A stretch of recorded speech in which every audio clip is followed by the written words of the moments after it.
자, 반갑습니다. 23학년도 정신여고 1학년 1학기 중간국어 내신 설명회를 하게 된 국풀국어학원 김병규라고 합니다. 자, 우리는 일단 지금까지 정신여고의 중간국어 내신 경향이 어떠했고, 그리고 이를 통해서 앞으로 어떻게 내신 대비를 해야 하는지에 대해서 살펴보도록 할 겁니다. 자, 일단 이 경향은 2020학년도부터 22학년도까지를 기준으로 하고 있다. 이렇게 말씀을 좀 드릴 수가 있겠습니다. 자, 그럼 지금부터 내용 살펴보도록 하겠습니다.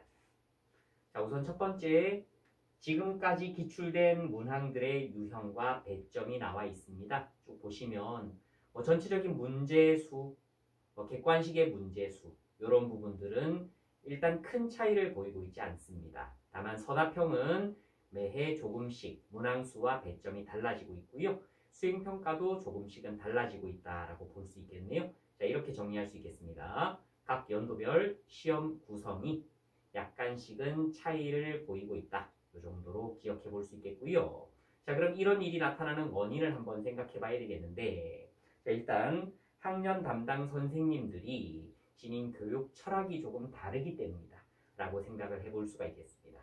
선생님 한 분 한 분의 개성이 있다 보니 그 개성에 따라서 조금씩은 다른 형태들의 시험이 출제되고 있다. 이렇게 생각을 하시면 되겠죠. 자, 그렇다면 우리는 어떻게 해야 하는가? 해결법이 나와 있는데요. 첫 번째, 23학년도 1학년 국어 선생님에게 맞는 학습 전략이 필요하다는 점. 그리고 두 번째, 문항 유형은 차이를 보이지만 전반적으로 문항 수가 좀 많기 때문에 시간 부족을 호소해서 미리 이에 대한 대기를 좀 해야 된다라고 되어 있습니다. 시간 부족을 호소하는 가장 좋은 방법, 꼼꼼한 공부라고 생각을 해볼 수 있겠죠. 그렇기 때문에 예비 고1 시절부터 내신에 관련된 내용들을 염두에 두면서 공부를 해야 한다. 이렇게 생각해 볼 수 있겠습니다. 다음으로 가시면 두 번째, 영역별 문제 구성이라고 나와 있습니다. 자, 영역별 문제를 보니까 20학년도에는 두 가지 영역만 시험에 들어갔지만 22학년도에는 네 가지 영역 전부가 시험에 들어가고 있다라는 것을 볼 수가 있겠습니다.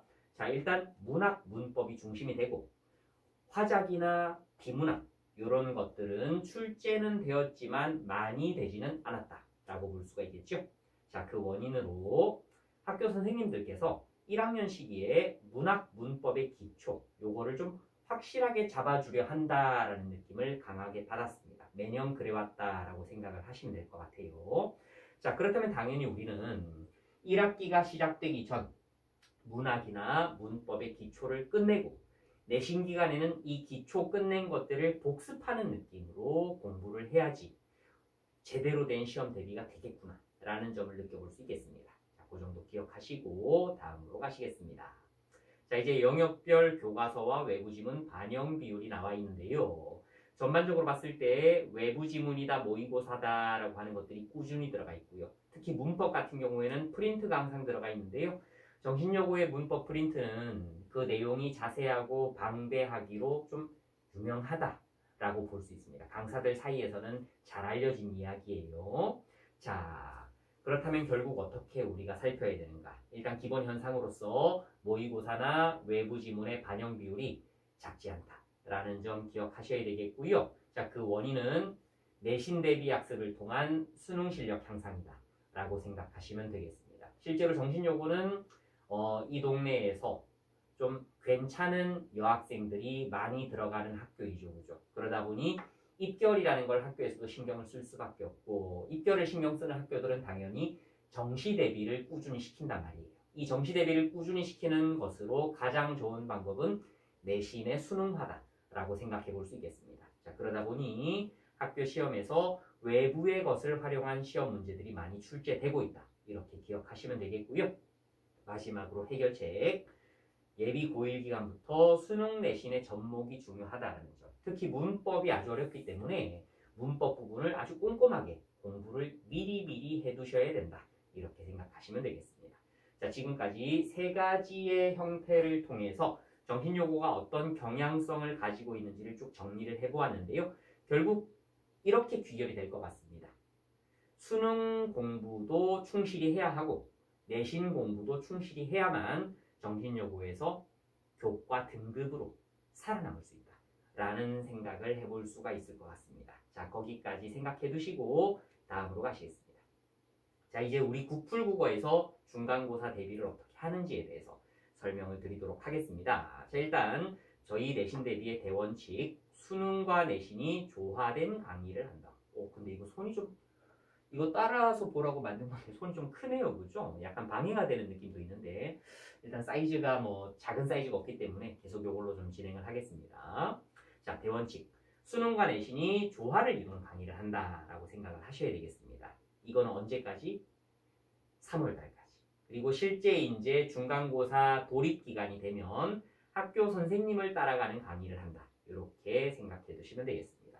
그리고 이를 바탕으로 3단계로 이루어진 수능과 내신의 학습이 있을 겁니다. 자, 이렇게 기간별로 나뉘어져 있죠. 이 각각 기간들의 어떤 내용들을 공부하는지 한번 정리해 보도록 하겠습니다.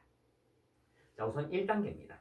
11월 12일부터 1월 1일까지 8주 과정으로 진행이 된다라고 생각하시면 되겠고요. 2단계는 아직 여러분들의 학교가 배정되기 전 단계죠. 내가 정신여고에 갈지 뭐 잠실여고에 갈지 어디로 갈지 알 수 없는 상태이기 때문에 2단계에서는 특정한 영역에 포커스를 맞춘다기보다 범교과적인 내용을 공부하게 될 겁니다. 즉 수능에서도 내신에서도 항상 써먹을 수 있는 가장 기본이 되는 개념들을 공부하는 시간이다.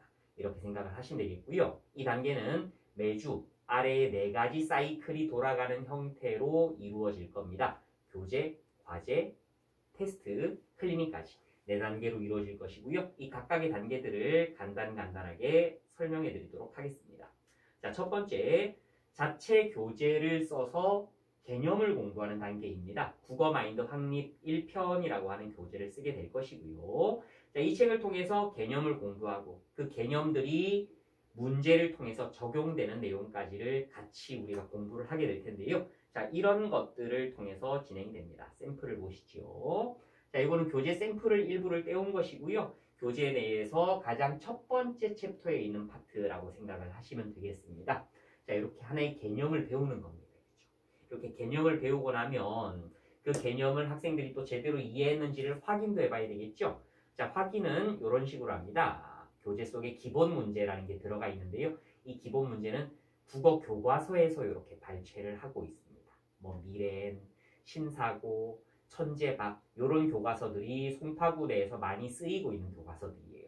이런 교과서 속에서 발췌한 내용을 바탕으로 학생들이 단답형으로 이렇게 답을 달아보는 겁니다. 이렇게 답을 달므로 해서 배운 개념을 적용해 볼 수도 있고 교과서 속에 있는 내용들을 미리 살펴볼 수도 있다. 이렇게 생각하시면 되겠고요. 이렇게 기본 문제를 풀고 나면 그 다음으로 응용 문제를 풀게 됩니다. 자, 이 응용 문제는 보기가 달려있는 것부터 일단 뭔가 수능적인 느낌이 들죠. 실제 고1부터 고3까지의 모의고사 문제들 중에서 지금 단계와 밀접한 관계를 가지고 있어서 풀기에 적합하다라고 생각되는 것들을 넣어두었다. 이렇게 보시면 되겠습니다. 쭉 응용 문제까지 풀어보면 내가 배운 내용이 좀 체화되는 느낌이 들 수가 있겠죠. 이렇게 개념 교재를 통해서 공부를 한번 하고요. 그 다음 단계로 가시면 두 번째 단계, 과제 단계입니다. 자, 여기서는 우리 학원의 뭐 자랑이죠. 국풀과제라고 하는 것을 여러분들이 집에 들고 와서 풀게 되는 단계입니다. 자, 이거 집에 가져가서 문제를 푸는데요. 이 국풀과제 속에는 고1부터 3까지의 모의고사 우수 지문들이 들어가 있고요. 그리고 고1 교과서 내신 작품으로 많이 수록되어 있는 작품들이 있어요. 여러 출판사의 중복으로 수록되어 있는 좋은 지문들이 있죠. 그죠? 그런 지문들이 우선적으로 선별되어 있다라고 생각하시면 되겠습니다. 자, 그러면 이것들은 또 어떻게 구성이 되어 있는지 한번 봅시다. 자, 여기 보니까 매주 과제라고 되어 있는데요. 실제 과제 제목이 보니까 고1 겨울 1번이라고 되어 있습니다. 여기는 1번 넘버링이 있고요. 우리 8주 과정이기 때문에 총 겨울 8번까지의 내용을 살펴보게 될 겁니다. 자, 밑에는 과제 속에 들어가 있는 커리큘럼인데요. 개념학습과 실전학습 이렇게 들어가 있고요. 첫 번째 개념으로 문법 개념이 있고 그에 관련된 문제들이 이렇게 들어가 있는 겁니다. 자, 근데 여기서 주목을 해야 될 점은 이 점입니다. 지금 글씨가 작아서 안 보이는데 이 문제가 어느 모의고사에 수록되어 있었는가 학년을 보여주고 있는데요. 고2, 고3, 고1 이런 식으로 다양한 학년에서 좋은 문제들을 선별하고 있다라고 생각하시면 되겠습니다. 자, 그 다음 옆에 보시면은 문항별 정답률이라는 게 나오는데요. 84%의 정답률. 이건 기초 문제입니다. 그죠? 학생들이 기초를 제대로 닦았는가를 보기 위해서 이런 문제를 넣어둔 것이고요. 밑에 보시면 47%, 49%, 65%, 50%라고 되어 있습니다. 우리 수능에서는 60% 이하가 되면은 어려운 문제다라고 평가를 하는데요. 그런 문제들 위주로 좀 구성을 해두었어요. 학생들이 배운 내용을 좀 어려운 문제까지 심도 있게 한번 접근해 볼 수 있는가를 살펴보는 것이죠. 자, 이런 식으로 과제 커리가 구성되어 있다라고 생각을 하시면 되겠습니다. 자, 그 다음 세 번째로 가셔야 되겠죠. 자, 3단계는 모의고사 클리닉 단계라고 생각을 하시면 되겠습니다. 자, 앞에서 배웠던 개념들이 실전 문제 풀이에 통용되는지를 살펴보는 단계이고요. 고1 우수 모의고사가 기본적으로 매주 진행된다라고 생각하시면 되겠습니다. 자, 그러면 이게 어떻게 진행되는지 간단하게 설명을 드릴게요. 일단 저희 학원 같은 경우는 정규 수업은 주말에 보통 집중이 되어 있습니다. 토요일, 일요일에 정규 수업이 진행이 되고요. 클리닉은 평일을 통해서 진행을 하고 있어요. 보통 수, 목, 금 이런 날들을 통해서 클리닉을 진행을 하는데 이 클리닉에 학생이 참여를 하는 겁니다. 자, 그렇게 참여를 하면 이렇게 풀세트 모의고사를 풀게 됩니다. 풀세트 모의고사라고 하면 80분의 시간을 재서 푸는 거고요. 45문항 문제를 푸는 거고요. 100점 만점을 기준으로 문제를 푸는 겁니다. 자, 그렇게 문제를 풀고 나면 그걸로 끝나는 것이 아니겠죠. 이렇게 모의고사 분석표라는 것을 학생이 작성을 하게 됩니다. 이름부터 소요시간, 점수까지 쭉 작성을 하게 되고요. 여기에 작성되는 내용들은 제가 데이터화해서 계속해서 가지고 있게 되고 상담 자료 혹은 클리닉 자료로 활용을 하게 됩니다. 자, 이렇게 쭉 수록이 돼 있고 밑에 보시니까 뭐 전체적인 풀이 순서, 집중했니, 뭐 모르는 게 있니, 어려웠니, 예상과 달랐던 게 있니, 이런 것들을 질문을 함으로써 학생 스스로가 자기가 쳤던 시험에 대해서 한번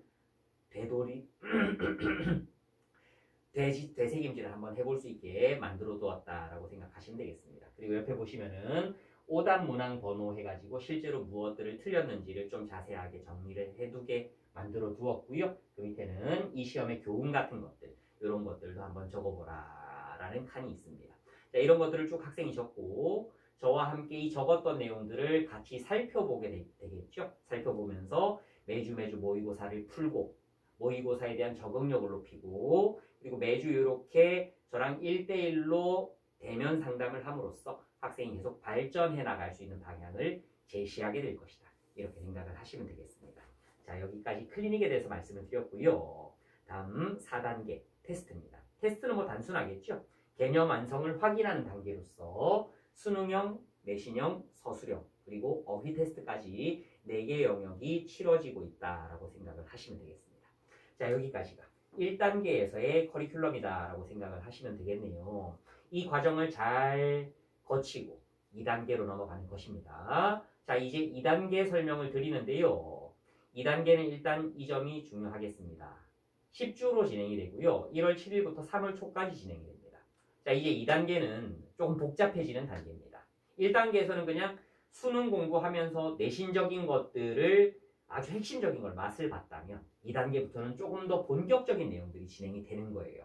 자, 일단 모의고사 공부는 기존처럼 진행이 됩니다. 여기에 배치고사와 1학기 내신 학습 과정까지 선행으로서 병행된다라고 생각을 하시면 됩니다. 일단 공부를 해야 될 분야 자체가 많다라고 생각을 해볼 수가 있겠죠. 자, 이것들 각각에 대해서 설명을 드릴 텐데요. 역시 2단계도 4가지 사이클이 맞물려 돌아가는 형태라고 생각을 하시면 되는데 그 중에서 교재, 과제, 테스트는 1단계와 크게 다를 바가 없습니다. 그 다음 단계로 넘어와서 똑같은 형태로 반복된다라고 생각을 하시면 됩니다. 다만 클리닉은 조금 다릅니다. 자, 이 클리닉이 배치고사 클리닉과 내신 클리닉 2가지로 진행이 될 거예요. 배치고사는 학교에 따라서 이제 보는 학교도 있고 안 보는 학교도 있지만 일괄적으로 저는 배치고사 대비를 좀 하는 편입니다. 안 보는 학교 학생들도 다른 학교 학생들처럼 배치고사 공부를 해야 되기 때문에 일괄적인 진행을 한다라고 생각을 하시면 되겠고요. 자, 이 클리닉이 어떻게 진행되는지도 샘플을 통해서 한번 확인해 보도록 하겠습니다. 자, 클리닉. 자, 일단 1학년 1학기 정신여고 내신 문학의 전 범위를 공부한다고 생각하시면 됩니다. 보통은 예비 고1 때 중간고사 범위까지만 배우는 경우가 많은데요. 실제로는 이제 중간고사와 기말고사가 텀이 너무 짧아요. 2주 정도밖에 안 되기 때문에 중간고사 치고 2주 후에는 다시 기말고사 대비로 들어가거든요. 그러면 사실 그 사이에 선행적인 공부를 할 수가 없게 됩니다. 그죠? 그러다 보니 겨울방학 기간에 일단 1학기 진도는 다 끝낸다라고 생각을 하시면 좋을 것 같아요. 그렇게 1학기 내신문학 전체 진도를 끝을 내고요. 진도만 끝내는 것이 아니라 연계지문 공부까지 같이 하게 된다라고 생각하시면 좋겠습니다. 보통 대부분의 학교들이 연계지문을 같이 출제를 하고 있는데 아무래도 실제 내신 대비 기간에는 학생들의 마음이 실제 시험 범위 쪽으로 쏠리고 연계지문을 조금 이제 소홀하게 되는 경향이 있더라고요. 그래서 연계지문도 늦게 공부하면 너무 늦다라고 생각을 하셔야 됩니다. 겨울 방학 때부터 연계지문까지 같이 공부를 하셔야 되고 이런 것들이 클리닉을 통해서 진행된다라고 생각하시면 되겠습니다. 자, 밑에 보니까 작품이 하나 나와 있습니다. 샘플로 들어가 있고요. 자, 이런 작품이 교과서에 들어가 있다. 그러면 이 작품을 배워보는 겁니다. 그런 다음에 이 정호승이라고 하는 작가의 다른 지문을 공부를 하고 그리고 정호승이 아닌 다른 작가의 지문이지만 이 작품과 유사한 내용을 다루고 있거나 혹은 이 작품과 유사한 형식을 가지고 있는 다른 작품들을 연계해서 공부하는 시간을 가진다. 이렇게 생각하시면 되겠죠. 자, 그 다음 장으로 가시면 배치고사 샘플이 있습니다. 자, 배치고사 같은 경우는 직전 3개년 모의고사가 대부분 시험 범위로 들어가고요. 문법 파트가 특수하게 또 따로 배정이 되어 있다라고 생각을 하시면 되겠는데요. 일반적으로 1월달 2단계죠. 1월달, 2월달이 되면 대부분의 학생들이 직전 3개년 모의고사를 이미 한두 번 정도는 다 풀어본 상태라고 생각을 해볼 수가 있습니다. 그래서 배치고사 대비 때는 실제 문제를 푸는 게 아니고 이 지문과 관련된 제가 따로 만들어둔 서술형 문제들을 풀게 됩니다. 자, 이렇게 함으로써 여기는 1번 단락. 이 1번 단락에서 학생들이 핵심을 찾을 수 있는지 그리고 그 핵심을 제대로 문장으로 정리해낼 수 있는지 이런 것들을 확인한다라고 생각하시면 되겠습니다. 즉 배치고사 공부도 되면서 내신 서술형 문제에 대한 공부도 될 수 있다라고 생각을 하시면 되겠습니다. 자, 이렇게 클리닉이 진행이 되는 것이 2단계의 중요한 특징이다라고 생각을 하시면 되겠죠. 자, 그 정도 기억을 해두시고 이제 3단계로 넘어가는데요. 자, 우리가 1단계, 2단계를 통해서 수능과 내신의 기본적인 모습 그리고 2단계에서는 내신에서 실제 학교 시험 범위를 선행으로 한번 공부하는 것까지를 끝냈습니다. 자, 이제 다음 3단계로 갑니다.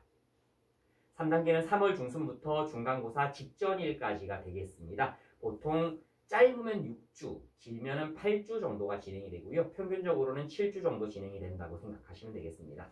중간고사 대비 과정이죠. 자, 이 과정을 5단계로 구분을 해서 설명을 드릴 겁니다. 이 5단계 중에서 1단계부터 4단계까지는 매주 수업에서 이루어지는 단계라고 생각을 하시면 되겠고요. 마지막 주에는 총정리 수업으로 직보가 진행이 되는데 직보도 보통 한 주가 진행될 수도 있고요. 2주가 진행이 될 수도 있다라고 생각하시면 됩니다. 자, 그럼 각 단계별로 어떤 특징이 있는지 살펴보도록 하겠습니다. 자, 1단계입니다. 교재 학습 단계라고 생각을 하시면 되겠고요. 자, 이렇게 샘플이 하나 들어가 있습니다. 자, 이런 샘플이 있을 때 이제 진도를 나가는 거겠죠? 진도 나갈 때는 이렇게 생각을 하시면 좋을 것 같아요. 그냥 단순하게 뭐 자습서네요. 이런 걸 공부하는 것이 아니고요. 일단 교사용 교과서가 판단하고 있는 이 지문의 수업 방향 이런 것들을 고려한 수업이 진행이 될 거고요. 그 다음 정신여고에서는 이 지문을 바탕으로 어떤 문제들이 기출되었는가 라고 하는 것들을 바탕으로 또 수업이 진행이 될 겁니다. 그리고 학교 선생님들, 해당 연도 23년도가 되겠죠. 해당 연도의 학교 선생님들이 이 지문의 어떤 부분에 집중하고 있는가 이런 부분들을 고려해서 수업이 진행된다. 진도를 나간다 라고 생각을 하시면 되겠습니다.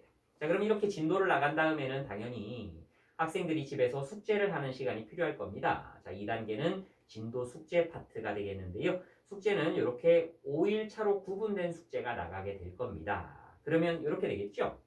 일요일에 정신여고 수업이 있었다면 월요일부터 금요일까지 5일간 학생들이 집에서 숙제를 하는 것이고요. 토요일에는 테스트 준비를 하는 겁니다. 자, 그렇게 준비를 해서 학원으로 오는 것이고요. 자, 이 진도 숙제는 1차별로 이렇게 나뉩니다. 자, 1일차에는 작품 2의 OX 문제가 제시가 됩니다. 즉, 배운 작품과 그 작품에 관련된 OX 판별 문제가 나가는 것인데요. 이게 은근히 까다롭습니다. 보통 틀린 거 하나 찾아라, 맞는 거 하나 찾아라 라는 것들은 작품을 제대로 알지 못해도 어느 정도 감각으로 답을 찍어낼 수가 있죠. 하지만 OX 문항 같은 경우에는 내가 알고 있다 모르고 있다라는 게 좀 극명하게 드러나게 돼요. 그래서 이런 부분들이 학생들의 기초를 쌓기 좋겠다라는 생각에 1일차로 들어가 있다라고 생각을 하시면 되겠고요. 그 다음 2일차로 가시면 작품 기본 문제가 나와 있습니다. 뭐 딱 봐도 일반적인 내신 문제라는 그런 느낌이 드는 형태의 문제들이지요. 이런 문제를 통해서 작품의 기초를 다시 한번 쌓아간다라고 생각하시면 되겠습니다. 다음 3일차로 가시면요. 작품 심화 문제가 나옵니다. 이 심화 문제는 이제 요게 특징이죠. 보기가 들어간다. 이렇게 보기를 통해서 학생들이 이 작품을 심도 깊게 이해하고 있는가, 혹은 학생들이 이해했던 방향과 다른 보기가 나오더라도 작품과 연관해서 풀어낼 수 있는가, 이런 것들을 보는 것이고요. 대부분 수능 형태의 문제를 많이 출제하는 학교들은 이런 형태의 문제들이 많이 출제되고 있습니다. 제일 수능다운 문제 형식이죠. 그렇기 때문에 꼼꼼하게 풀어보고 안에 있는 보기까지도 공부를 하는 그런 수업이 진행될 예정입니다. 자, 이까지 1일차부터 3일차까지 하면 작품에 대한 세부적인 것들을 학생들이 이제 어느 정도 알았다라고 생각이 들게 될 겁니다. 자, 그랬을 때 이제 4일차를 보는 것이죠. 자, 4일차는 외부 지문 연계 문제가 되겠습니다. 자, 말 그대로 여기 이렇게 외부 지문이 하나 들어가 있습니다. 황지우의 너를 기다리는 동안이라는 작품이 배웠던 작품과 묶여서 지금 출제가 돼 있는 상태예요. 그럼 내가 배운 작품 그리고 처음 보는 작품, 두 작품을 보면서 공통점은 이것이구나, 차이점은 또 이것이구나, 이런 것들을 학생 스스로가 판별해가면서 문제를 푸는 것이죠. 자, 그리고 마지막으로 단답형 서술형 문제인데요. 요거는 문제를 수록을 안 해두고 답지를 수록을 해두었습니다. 답지에 이렇게 각 문제들에 대한 채점 기준, 그리고 그에 따른 점수 배점, 이런 것들을 제시함으로써 학생 스스로가 서술형 정답을 만들어 보고 내가 만든 정답이 실제 시험에서는 몇 점 정도의 정답이 되는가를 계속 셀프 체크할 수 있게끔 구성되어 있다고 생각하시면 되겠습니다. 이렇게 2단계 숙제 부분을 마무리합니다. 이제 3단계 테스트 부분으로 가야 되겠죠. 자, 테스트는 크게 세 가지로 진행이 될 겁니다. 첫 번째 암기 테스트가 되겠습니다. 자, 암기 테스트는 이런 형태입니다. 그냥 아무런 제시문 없이 빈칸을 던져줄 거예요. 이 빈칸을 학생 스스로가 채울 수 있는지를 확인할 거고요. 이 빈칸 테스트는 특징이 주차가 지나면 지날수록 빈칸이 점점점 많아질 거고, 처음에는 단어 위주의 빈칸이지만 횟수가 진행되면 문장 위주의 빈칸들로 나가게 될 겁니다. 그렇게 나가면서 학생들의 지식이 계속해서 깊어지기를 바라는 뭐 그런 마음으로 꾸려지는 테스트다라고 생각을 하시면 되겠고요. 자, 그 다음 두 번째 서술형 테스트입니다. 자, 서술형 테스트는 이렇게 제시문 같은 걸 주고 이 제시문들을 서술형으로 이렇게 만들어낼 수 있는가를 보는 테스트가 되겠고요.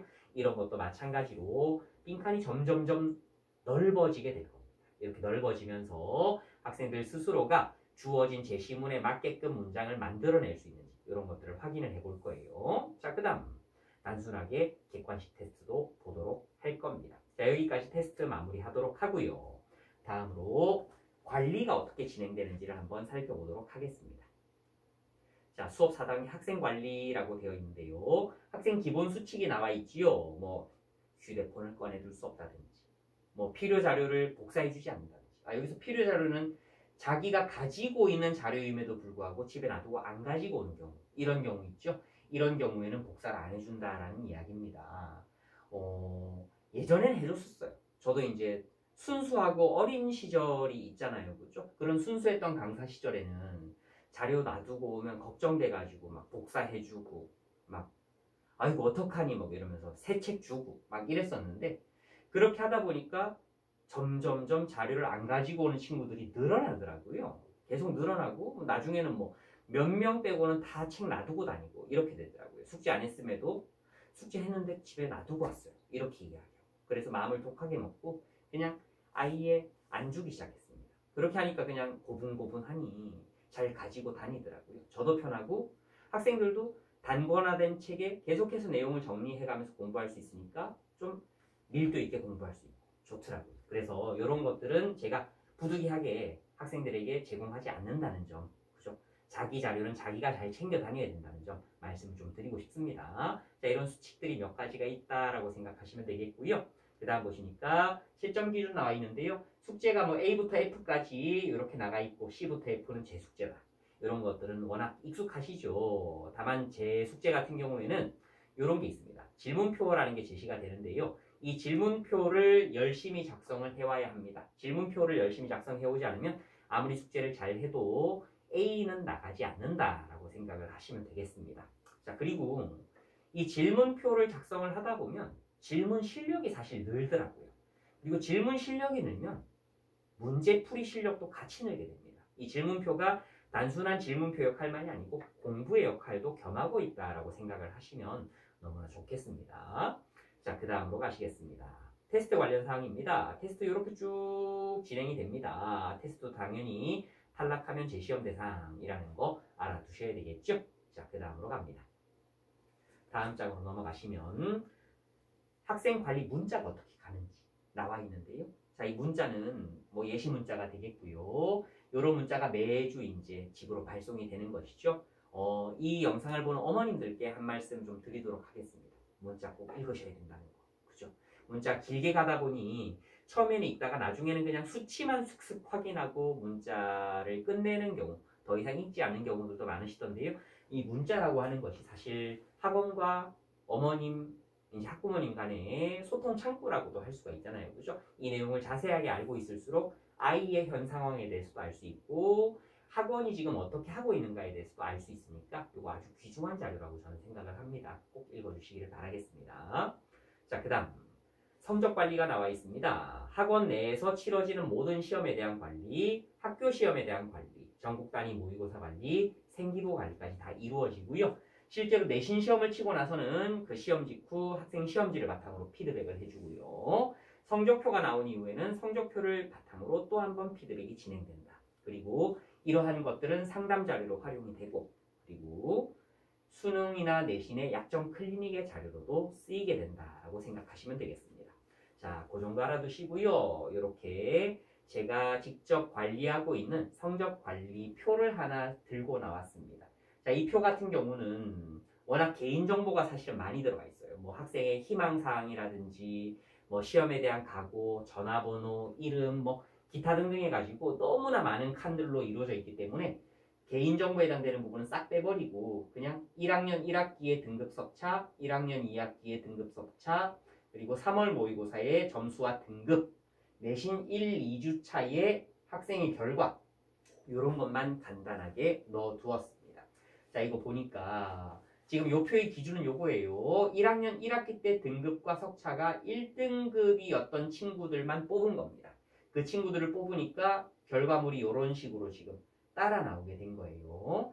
자, 그렇게 생각을 해주시면 되겠고요. 지금 여기 보니까 10명의 학생이 1등급을 받았노라 라고 되어 있습니다. 그죠?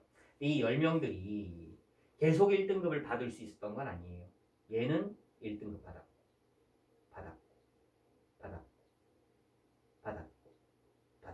이렇게 5명만이 그 다음 학기에도 1등급을 유지할 수가 있었습니다.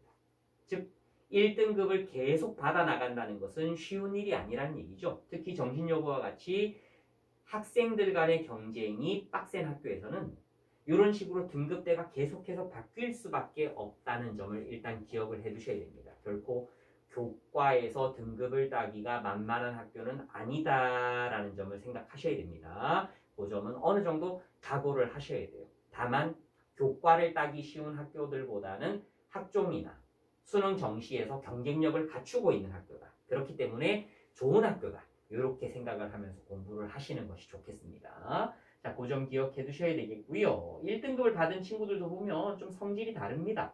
여기 있는 이 친구 같은 경우는 1학년 1학기 때 1등급이었지만 2학기 때는 3등급으로 떨어졌어요. 근데 이 친구가 3월 모의고사도 3등급입니다. 즉 모의고사 등급이 제대로 안 나오지만, 즉 모의고사 등급이 1등급이 안 나오지만 내신에서는 1등급을 받았다는 겁니다. 이런 식으로 모의고사 등급과 내신 등급이 차이가 있는 경우들이 있구나라는 걸 알 수 있는 학생이고요. 반대로 또 이런 친구들도 있습니다. 계속해서 1등급을 찍어 나가고 있고 3월 모의고사도 1등급을 찍었는데 숙제는 F입니다. 요것도 이제 F인데 잘못 들어가 있어요. 지각 제시라고 F입니다. 그리고 지각해가지고 제시도 받던 친구입니다. 좀 성실하지 않은 친구죠. 그죠? 성실하지 않지만 머리가 좋아가지고 등급을 유지하는 뭐 그런 친구예요. 그죠? 이런 식으로 좀 학생들의 형태는 다양하다라고 생각을 하셔야 되겠고요. 그런 다양한 형태들이 이 속에 이제 기록된다라고 생각하시면 되겠습니다. 이 기록을 통해서 부모님들과도 학생들과도 많은 이야기를 나누고 그 이야기를 바탕으로 많은 자료들도 제공이 되고 클리닉도 진행하게 된다. 이렇게 생각을 하시면 되겠죠. 자, 그 다음으로 갑니다. 마지막 총정리 수업이 되겠습니다. 자, 총정리 수업은 크게 세 가지가 들어가 있습니다. 미리 보는 중간고사, 한장 요약표, 손필기 정리 세 가지가 들어가 있는데요. 자, 미리 보는 중간고사는 이런 겁니다. 쉽게 생각하면 정신여고가 칠 시험을 미리 본다라는 느낌으로 생각을 하시면 되겠습니다. 다 제가 손수 만드는 문제들로 구성이 되어 있고요. 학교에서 진도 나간 내용, 그리고 학교 선생님이 알려주신 연계 지문, 그리고 연계될 확률이 높을 그냥 완전 외부 지문 이런 것들을 바탕으로 해서 제가 질문 구성하고 문제를 만들 때도 학교 필기에서 강조했던 것들, 이전 기출에서 빈출됐던 것들 이런 것들을 묶어가지고 가장 어렵게 만들 수 있는 형태로 만들어서 제공을 해주고 있다라고 생각을 하시면 되겠습니다. 이 시험의 장점이 뭐냐면요. 어렵다는 점. 이 시험이 어렵다 보니까 실제 내신 시험장으로 들어가면 웬만큼 어려운 문제가 나오더라도 편한 마음으로 그래도 풀 수 있다는 점. 일단 이게 장점이 될 수가 있겠고요. 그 다음에 학교에서 배운 내용들로 최대한 구성이 되어 있기 때문에 요거를 풀어보는 자체가 선택지 하나하나에 대한 아주 중요한 공부가 될 수 있다는 점. 이런 점이 중요하겠고요. 그리고 아무래도 예상 문제의 형식으로 좀 문제가 만들어지다 보니까 유사한 형태의 문제들 이런 것들이 좀 출제될 수 있다는 점. 이런 점들이 좀 장점이 있다고 볼 수 있습니다. 그래서 학생들이 굉장히 좀 좋아하는 그런 파트라고 생각을 하시면 될 것 같고요. 이게 총정리 수업 때 실제 수업 시간에 진행이 된다라고 생각하시면 되겠습니다. 자, 그 다음 두 번째로 한 장 요약표라고 하는 것이 제시가 됩니다. 자, 이 한 장 요약표는 말 그대로 시험 범위 내에서 중요한 내용들이 한 장으로 압축되어 있는 형태라고 생각하시면 되겠습니다. 그러다 보니 핵심적인 내용만 들어가 있습니다. 곁까지는 다 빼버립니다. 핵심적인 내용만 딱 넣어서 요 안에 있는 내용들은 사실 시험 문제로 다 출제가 된다라고 생각을 하시면 될 것 같아요. 뭐 제가 적중률이 높고 이런 것이 아니고 출제될 수밖에 없는 내용들만 이 속에 담겨 있는 겁니다. 그래서 요것만 봐도 사실은 어느 정도는 점수가 나오게끔 구성이 되어 있는데요. 그거 갖고는 사실 안 되죠. 그죠? 그러다 보니 이 손필기 정리라는 것이 들어가게 됩니다. 여기에는 모든 것이 이제 다 담겨 있습니다. 학교에서 알려준 모든 것, 기출이 되었던 모든 것, 교과서나 출판사에서 원하는 모든 것이 싹 다 담겨 있고 제가 마지막으로 좀 학생들에게 당부해주고 싶은 것들 이런 것들까지도 다 담겨 있다라고 생각을 하시면 되겠죠. 요걸 통해서 이제 총정리 수업이 마무리된다라고 생각을 하시면 되겠습니다. 자, 이런 단계를 통해서 저희 학원은 내신 대비를 진행을 하고 있고요. 이 단계를 정말 저희가 원하는 대로 잘 밟아 나간다면 뭐 1등급을 사실 보장할 수는 없습니다. 1등급을 보장할 수는 없지만 학생이 자기 능력을 충분히 발휘할 수 있고 그 능력만큼의 등급은 어느 정도 확보할 수 있을 것이다 라고 좀 말씀을 드리고 싶어요. 자, 여기까지 정신여고에 관련된 기본적인 내신 설명을 쭉 한번 말씀을 드렸습니다. 아직 지금 이 영상을 보고 있는 학생들이나 학부모님들이나 정신여고에 배정되어 있는 상태는 아니시죠. 배정은 아직까지 한참 많이 남아있는 일인데요. 일단 배정이 되었다고 생각하고 좀 말씀을 드리자면 사실 너무나 좋은 학교에 배정된 것이다 라고 생각을 해볼 수가 있을 것 같습니다. 정신여고는 이 근방에 있는 학교들 중에서 뭐 남학교, 여학교를 통틀어서 가장 입결이 안정적으로 나오고 있는 학교이기도 하고 실제 학교의 면학 분위기도 잘 잡혀 있고 학생들의 경쟁심도 뛰어나기 때문에 서로 좀 상승해 나갈 수 있는 학교에 들어갔다. 이렇게 생각을 하시면 될 것 같아요. 좋은 기회를 잡았다고 생각하고 공부를 하셔야 될 것 같고 간혹 가다가 뭐 나는 원치 않았지만 들어갔다 이런 친구들도 있을 수가 있는데요. 너무나 장점이 많은 학교니까 애정을 가지고 학교에 다닌다면 충분히 좋은 결과 있을 것이고요. 학교 선생님들도 여러분들을 아주 잘 가르쳐 주시기로 소문이 나 있습니다. 아주 잘 가르쳐 주시니까 충분히 여러분들이 많은 걸 배우고 좋은 대학으로 또 이제 올라갈 수 있는 징검다리가 되는 학교가 될 수 있다는 점 기억하시면서 여러분들이 학교 생활 하셨으면 좋겠습니다. 자, 여기까지 말씀드리고 오늘 설명에는 마무리를 드리도록 할게요. 감사합니다.